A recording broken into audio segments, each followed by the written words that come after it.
Thoughts on Commitment, Responsibility, and Self-Discipline by FARJ, the Anarchist Federation of Rio de Janeiro. Quote, "A subject who has a libertarian ethic knows why they are struggling and can explain the ideological reasons for the struggle, having the commitment and self-discipline to carry out the tasks assumed." End quote. Ideal Perez. One of the most important characteristics of the organization of the FARJ is its members' militant commitment.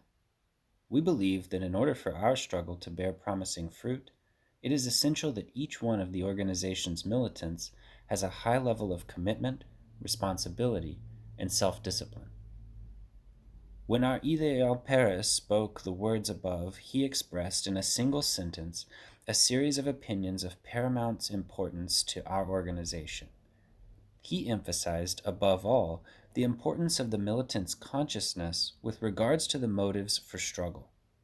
This means that the anarchist militant should not simply obey those who determine a direction detached from the base or serve as pawns for an elite with personal interests in the domination of people and/or for other unethical interests. In our point of view, the anarchist militant is a subject that participates actively in all the discussions that take place within the Federation. They are expected to get involved in the discussions that take place, positioning themselves, discussing the best options for the questions posed, and contributing to the tactical and strategic direction adopted by the organization.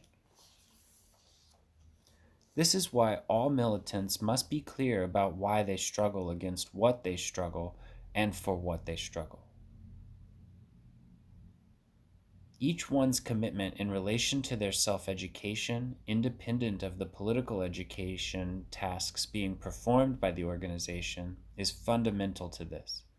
It is the militants' obligation to seek to inform themselves constantly, to educate themselves politically in order to be able to be fully conscious of the organization's objectives, of the discussions that take place, and of the activities that are being developed. In this way, the militant gets to understand the direction of the organization in practical and theoretical terms, and is ready to talk, discuss, and debate with others, or even to put themselves in an assembly or speak publicly in some circumstances, thus removing from the hands of a few the execution of such tasks. It is also expected that the organization support the militants, helping those who may have some difficulty. The anarchist militant is not alienated. They don't follow orders that come from above and are not the base for vanguards or elites' interests, as happens in political parties and other hierarchical organizations. The anarchist militant's opinion within the organization is not only consultative, but also deliberative. That is, it is the militants of the organization that decide its direction, and there are no vanguards or elites whose opinions are worth more than that of the others. For us, the opinions of all the organization's full members have the same weight in any discussion. When Ideal Perez spoke about commitment and self-discipline, he was speaking fundamentally about an individual commitment to collective decisions. But how does this work? A large lack of commitment with respect to the issue of commitment and self-discipline is very common in organizations that claim to be horizontal and nonpartisan. An example of this is the large quantity of people that go to meetings of groups that are relatively open, giving opinions on matters they don't know about, or assuming responsibilities, knowing that they will not be able to fulfill them. It is very common that these people don't come to the next meeting, nor comply with what they promise, claiming that they could not, for one reason or another, nor satisfy the collective. Worst of all is that a lot of these people, on being called to order, feel themselves victims of some sort of authoritarianism. There's a very illustrative example of the situation posed above in a free radio in the south of Brazil. We'd prefer not to mention the name. That said, it functioned under self-management. People that wanted to have their programs would go to the radio's meetings and mark their programs down on the grid in collective agreement. After this, a lot of the people that had marked their programs simply didn't pitch up, leaving the radio without working and taking the opportunity away from other people who could have used that time slot. On being called to order by other members of the radio collective, the absentees would say that this was authoritarianism, because they were within their rights, exercising their freedom not to pitch up to do the program, even though they had committed themselves to it from the beginning. This is an isolated example, but unfortunately, situations like this are very common in the so called libertarian milieu. For us, what happens is that there is an inversion of values in judging a certain type of behavior authoritarian, i.e., they who committed to something before the collective and fail to fulfill it consider themselves the victim of authoritarianism. The commitment and self discipline to carry out the tasks assumed, emphasized by Ideal Perez, breaks radically with the model presented above. In this type of attitude of commitment and self discipline, we agree with Ideal that within the organization, there must be ample space for all the discussions and all points of view should be analyzed carefully, and as we said above, have the same weight in the decision making of the organization.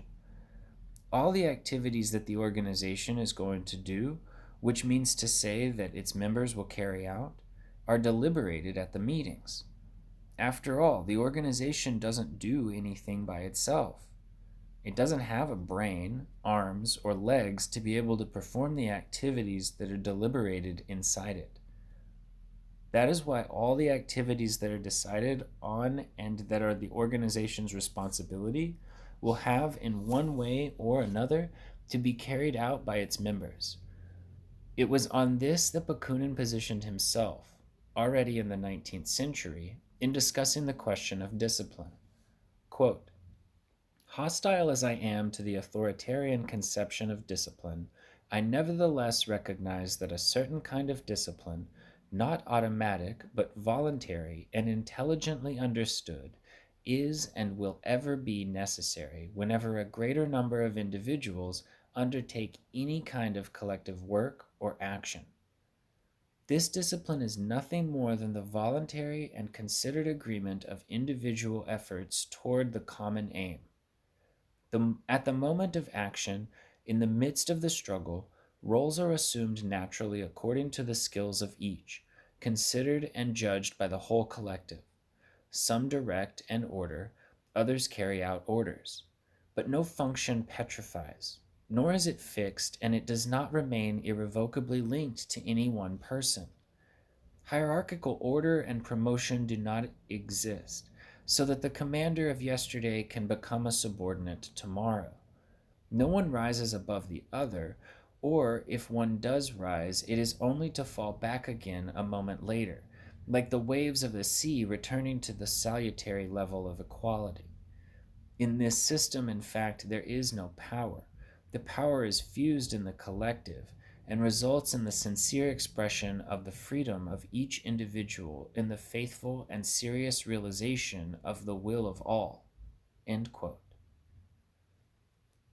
It is appropriate to insert a parenthesis here to say that in the same way as a spirit of the organization that resolves problems and carries out the tasks does not exist, it is fundamental at the time decisions are made to divide the responsibilities, the members being formally responsible for their execution.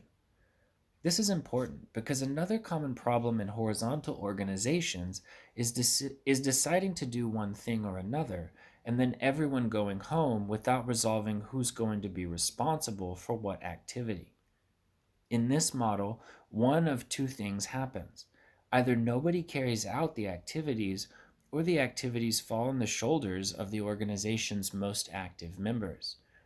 Therefore, we believe in the need to share the activities between the militants, always seeking a model that distributes these activities well and avoids the concentration of tasks on the most active and capable members. From the moment in which a militant takes on one or more tasks for the organization, they have an obligation to carry them out and a big responsibility to the group in relation to these tasks. It is the committed relationship that the militants assumes with the organization. As discussions within the organization are amply democratic and nobody takes on tasks because they are required to, each commitment is a commitment undertaken by the initiative of the militant themselves, being their complete responsibility if there is an unforeseen event and the militant notices that they may not be able to do that to which they committed themselves. It is their responsibility to inform the organization in advance and transfer their responsibility to another member.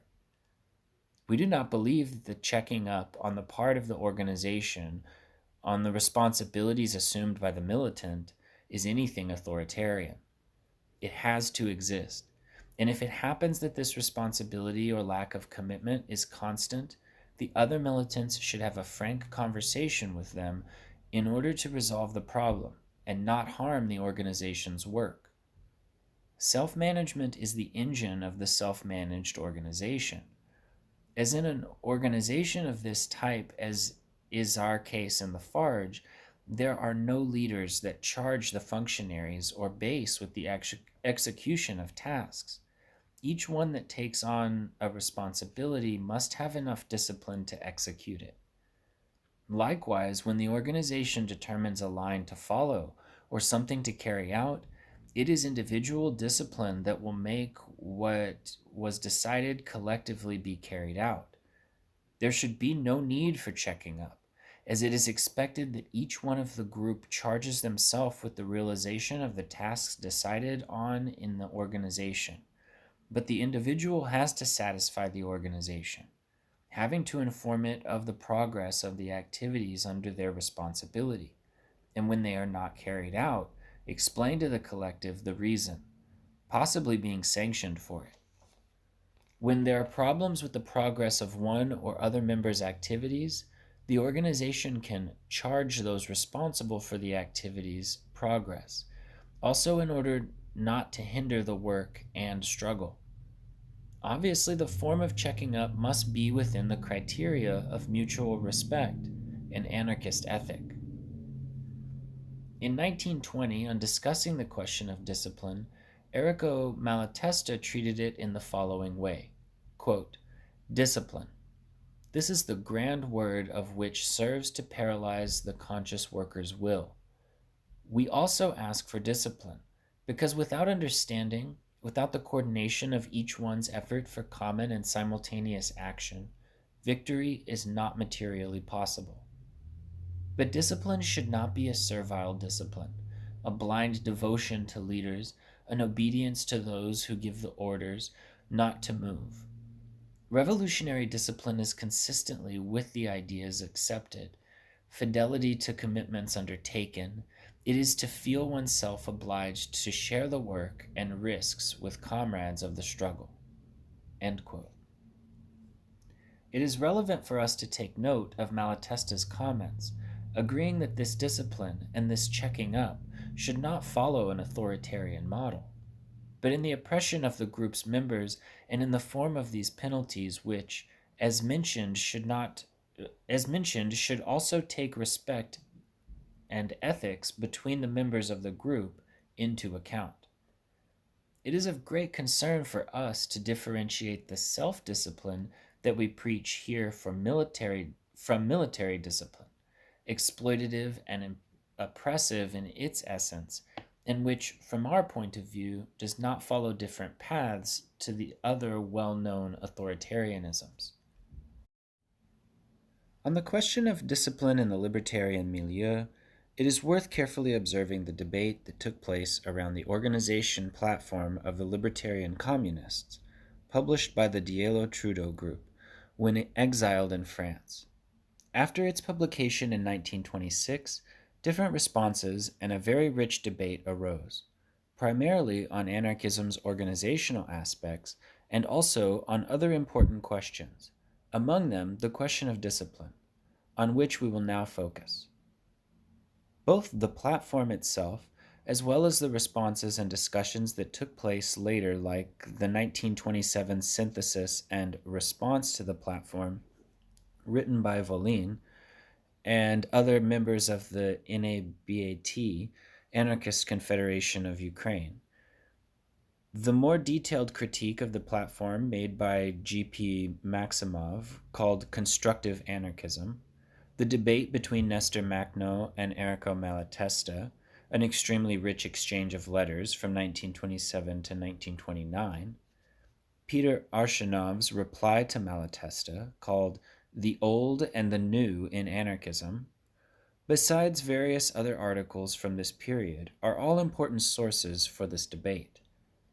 We could cite important texts like La réponse aux confusionnistes de l'anarchisme, Response to the Confucianists of Anarchists, by Peter Arshinov, the series of articles published in Solidaridad Obrera by Alexander Shapiro in 1932, other articles by Volin, as well as by thinkers like Sebastian Faure, Luigi Fabbri, and Camillo Berneri. There are central articles by Makhno on the defense of the revolution and on revolutionary discipline, and Malatesta on collective responsibility, that also raise arguments relative to the discussion on the platform.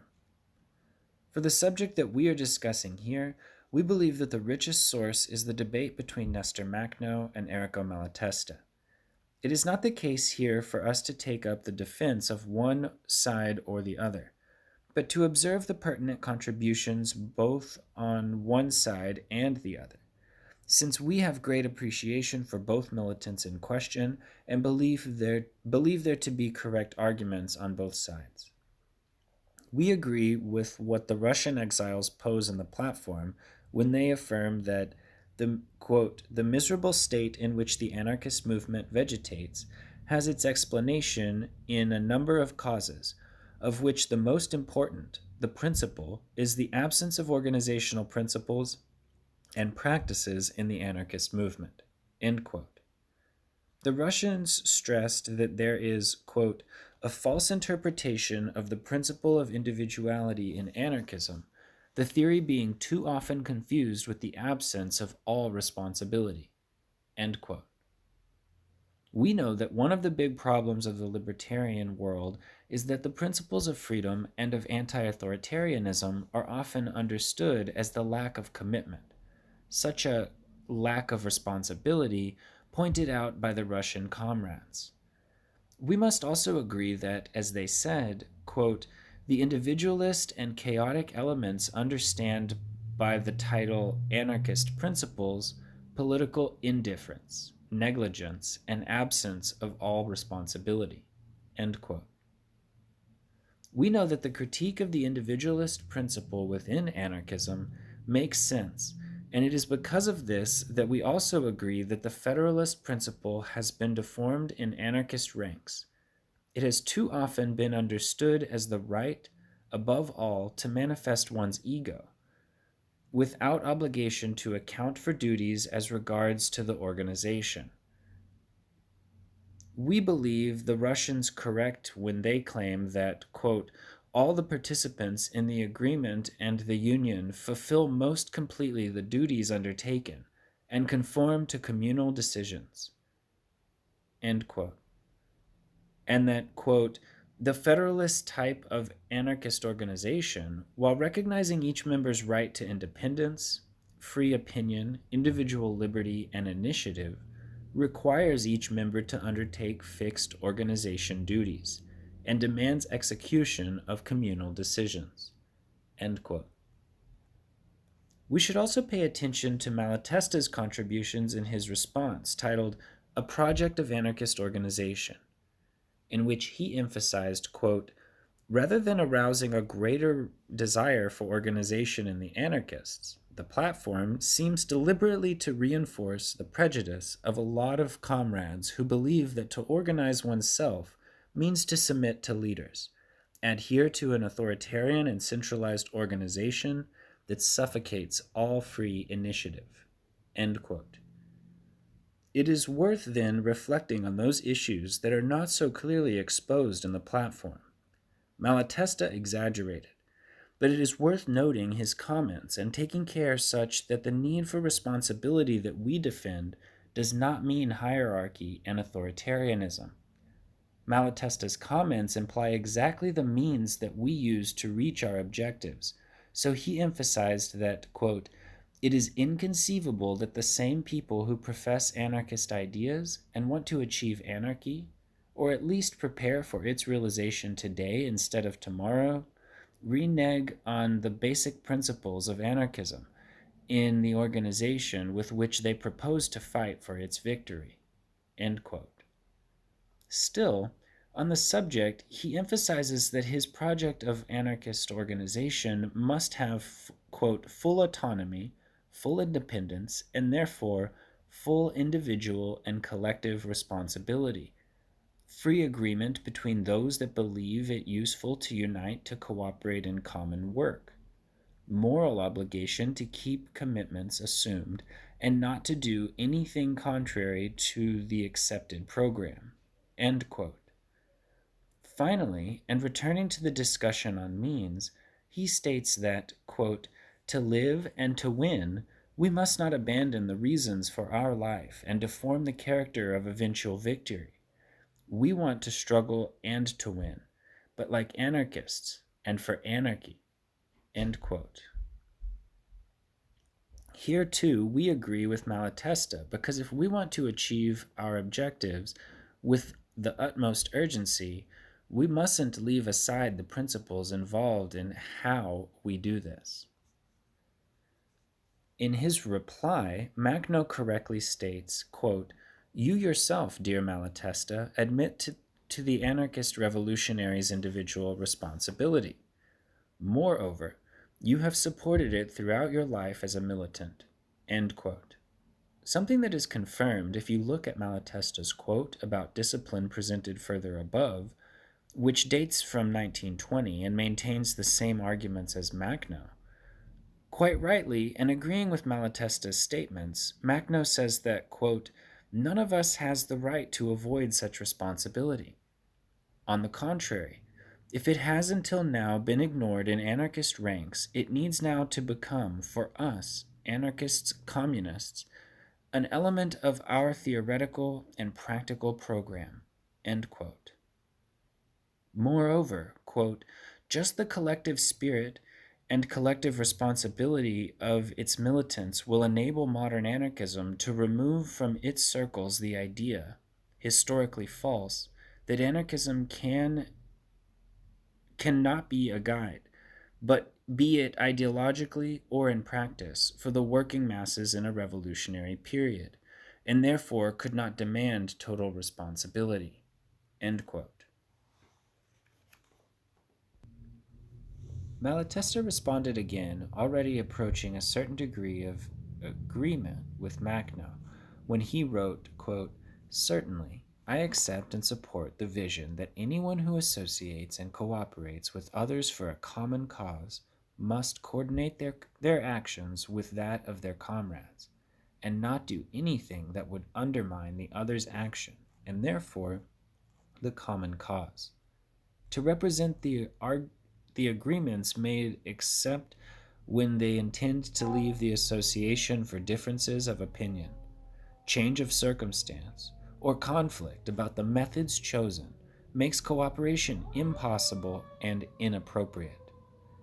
Thus, I agree that those who do not feel or practice such duties must be expelled from the association. Perhaps speaking of collective responsibility, you refer precisely to the agreements and solidarity that should exist between the members of an association. If so, your expression signifies, in my view, an incorrect use of language. But this would be but an irrelevant question of phraseology, and soon we would reach agreement. End quote. We believe it still to be important to quote from the 1926 article by Macno called On Revolutionary Discipline, when he says, quote, I take revolutionary discipline to mean the self-discipline of the individual, set in the context of a strictly prescribed collective activity, equally incumbent upon all, the responsible policy line of the members of that collective, leading to strict congruence between their practice and their theory. End quote. Macno closes the article with a very important phrase, quote, responsibility and discipline must not frighten the revolutionary. They are the traveling companions of the practice of social anarchism. End quote.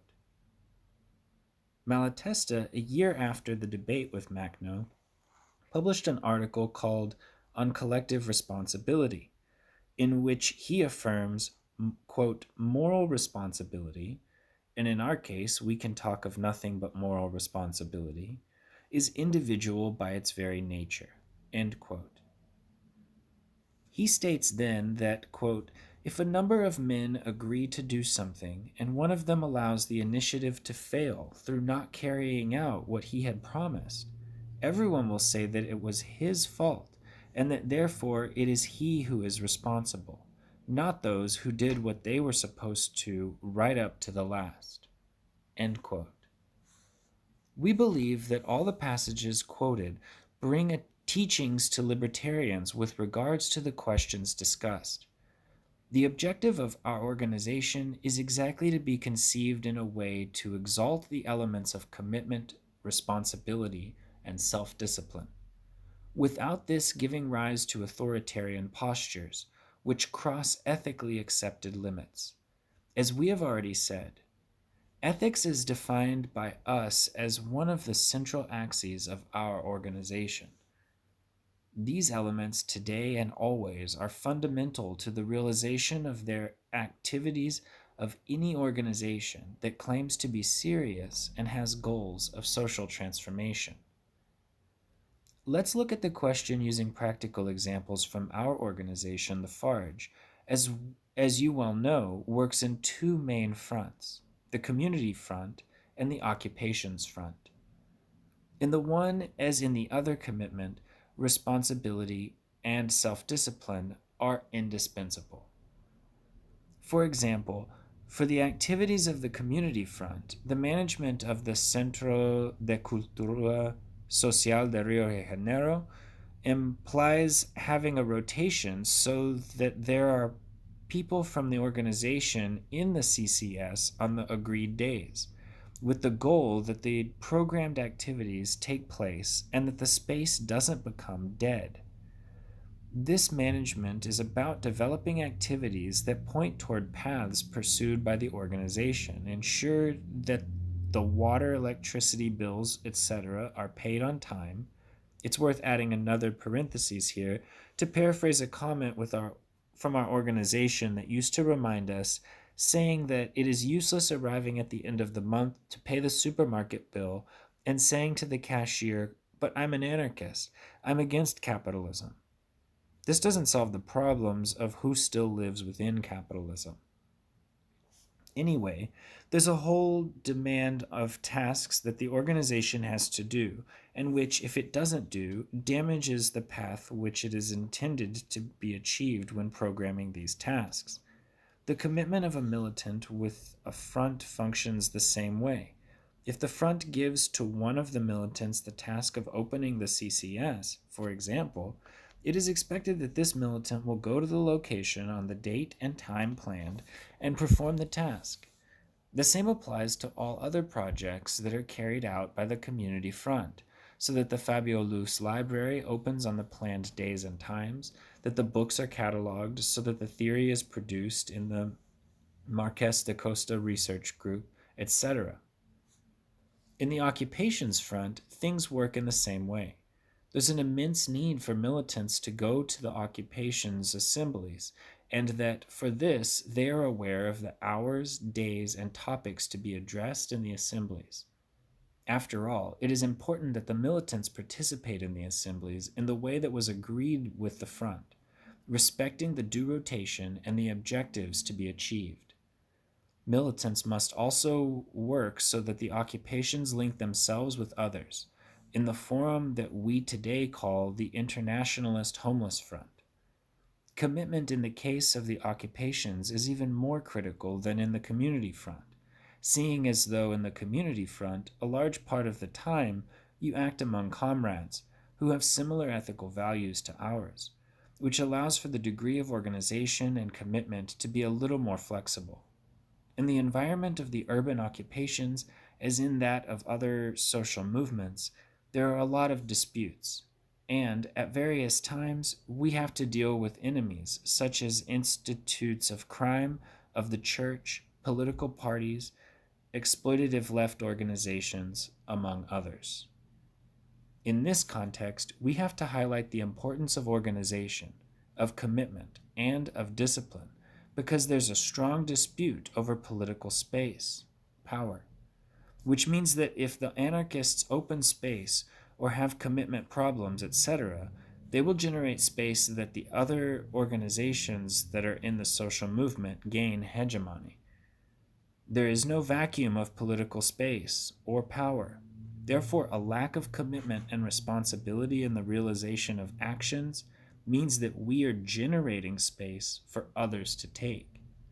If we want libertarians to have a dominant position and that they can influence a social movement more than the other forces involved, it is essential to know that we must work with the utmost responsibility. We conclude by stressing that our work cannot be something that takes place occasionally and that we can do sometimes when we feel like it. The commitment that we establish as an organization demands that we are responsible for the consistency of our actions. This is often hard because the battles are often lost. It is militant will and commitment that will make us walk day after day for the development of the organization's activities and so that we can overcome the obstacles and prepare the ground for our long-term objectives. This is how we understand it possible to walk toward freedom.